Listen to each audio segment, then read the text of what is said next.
Welcome to the Real News Network. I'm Paul Jay. The division in the Republican Party, and of course it includes the Democratic Party foreign policy establishment, about what to do with U.S.-Russian relations seems to be sharpening. McCain, when asked over the weekend in one of the talk shows, do you have faith or trust in Donald Trump as president, evaded it quite to the point where he more or less said he did not. There's certainly at least two, if not more, camps on this issue of Putin and Russia. Now joining us to try to understand this is Larry Wilkerson. Larry joins us from Williamsburg, Virginia. Larry is the former chief of staff of U.S. Secretary of State Colin Powell.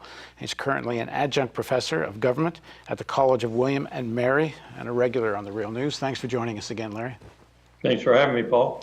So what do you make of this division over Russia? Certainly this issue when Obama threw out all these Russian attaches and so on, and then Putin doesn't throw anyone out. There's certainly some evidence that some of his people were talking to Putin during the transition time. We know his strategic advisor, General Flynn, was not only at the RT, Russia Today, the RT annual dinner about a year ago, sitting just a few seats down from Putin, but even had a regular gig on RT. Well, the intelligence agencies, when they came out and attacked the Russian alleged manipulation of the American elections, RT was one of the main targets. I don't know, they didn't, mainstream media didn't seem to focus on Flynn. You'd think they should have. Anyway, McCain, Lindsey Graham are all seem very concerned about Trump and Putin. What do you make of it all? I think this is one of the issues that I keep saying there are at least three, maybe four Republican parties, and then there's Trump. There is no unity whatsoever, and this issue perhaps shows it most dramatically at the moment. You may recall that between Graham and McCain, we were just about on the cusp of a new Cold War. Trump allegedly has these connections, business and otherwise, with oligarchs, with Putin himself, admires Putin even by his own remarks. And so these two initiatives, if you will, these two responses to the Russian actions in Ukraine, Crimea, Moldova, possibly in the Baltics and elsewhere, are diametrically opposed to one another. So we'll just have to see how this plays out. But I think you put your finger on a big problem for Trump governing. I think there are more than one Republican Party. There is more than one Republican Party over there. And it's going to become very difficult for even the Republicans to get anything done. But the Republican Party is rather beholden to Trump.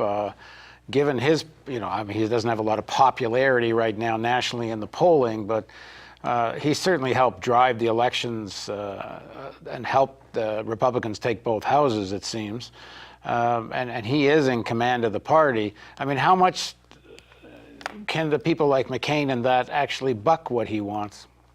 I don't think he's in, quote, command of the party, unquote. I think he's in somewhat of a control position with regard to 1 in 4.8 or so voters in America, most of whom are Republicans, not all, but most of whom are Republicans. That's not a political mandate. And as soon as the Congress has figured that out, and there are central issues where the Congress or Congress members have opposition with the president, you're going to see a real mess. You're going to see chaos, maybe even worse than you did with Obama. Remember when Obama won that first term, he had a mandate. He had one heck of a mandate. And yet his own Democrats, who had a precarious balance in one house and a fairly substantial one in the other one, they didn't cooperate with him at all on almost anything. In fact, they didn't even cooperate really on his signature, what he thought, I think, was his signature domestic issue, the Affordable Health Care Act.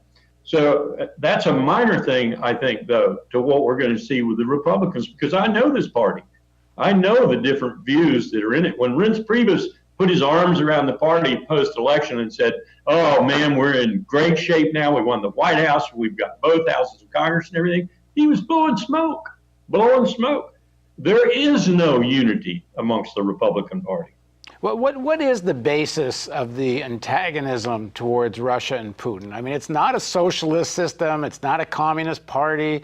It doesn't represent that kind of, political ideological threat.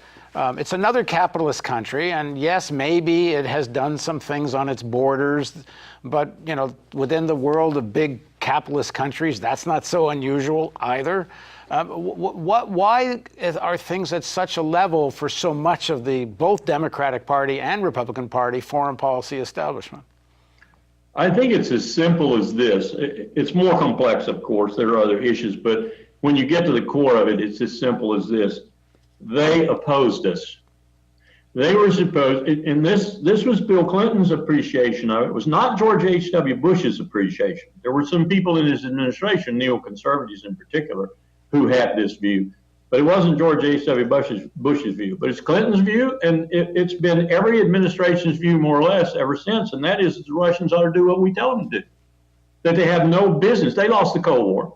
They have no business having interest in their near abroad. No business opposing NATO's expansion to wherever we want it to go. Tbilisi, Kiev, wherever we want it to go, NATO should be able to go. And what the Russians should do is kowtow up to us and simply become members themselves. Not necessarily powerful members, but members that know their place.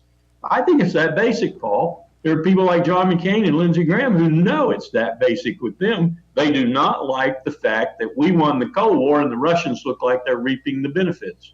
And don't like the ability of a power the size of Russia to take a position in Syria that can change the outcome of the war there, not fitting to Americans' script. And very much still in possession of quite an arsenal, thank you very much, of nuclear weapons, even though we have reduced them significantly. The division or split or fight with McCain and Trump has some specificity to it, which isn't just about geopolitical opinion. Robert Mercer, who's the billionaire behind Trump, he's co-CEO of a company called Renaissance Technologies, which is fighting the IRS over an almost $7 billion tax bill. They owe 10 years of taxes they're fighting about. McCain actually investigated that on a Senate committee and actually called the other co-CEO, I think his last name is Brown, to have to testify.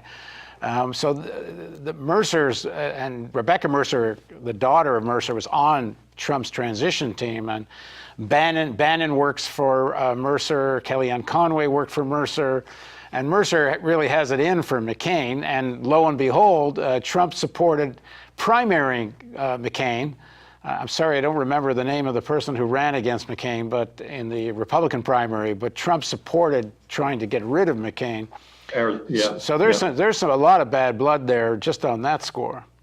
There is, and I was thinking about this the other day because I worked with Senator McCain when he was more cogent and more lucid and a little more what I would call commonsensical when we worked in January 2000 or December 2005, I guess it was, when we worked on the torture issue. It must be his worst nightmare to have Trump come to the White House. I mean, seriously, it must be his worst nightmare. Because if he still has lucid moments, if he still has moments when he really does think about the security of this country and in a serious way, he's got to be pretty much frightened. And your remarks earlier about him not really denying that particular interpretation of his remarks, that he didn't support Trump, are indicative of that. But if I were John McCain, I'd be shaking in my boots. I would be thinking, my God, I was worried about Hillary Clinton. Now look what I've got. The testimony, a lot was made in the media about the testimony of various appointees to the cabinet on foreign policy who seemed to distance themselves on the face of it with Trump. Mattis and some of the others said Pompeo said they would accept that the Iran nuclear agreement shouldn't be abrogated, that to tear it up really isn't in the cards.